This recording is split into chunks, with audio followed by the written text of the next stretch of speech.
Drejtimi i makinës me xhaketë ose palto dimrore mund të sjellë një gjop deri në 200 euro në Spanjë. Ky rregull është i lidhur me sigurimin e drejtimit të sigurt, pasi një xhaketë e rëndë mund të kufizojë lëvizjet tuaja pas timonit, duke penguar përdorimin e kutisë së shpejtësisë, kontrolleve të tjera dhe shtrëngimit të rripit të sigurimit siç duhet. Në përputhje me rregulloren e përgjithshme të trafikut të Spanjës, një palto e madhe ose e rëndë mund të ndërhyjë në funksionimin e rripit të sigurimit, duke përbërë një shkelje të nenit 18.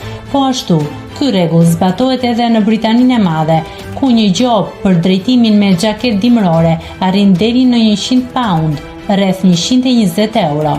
Në rastin e heqjes së xhaketës gjatë drejtimit, gjobat mund të shkojnë deri në 5.000 pound, afro 6.000 euro.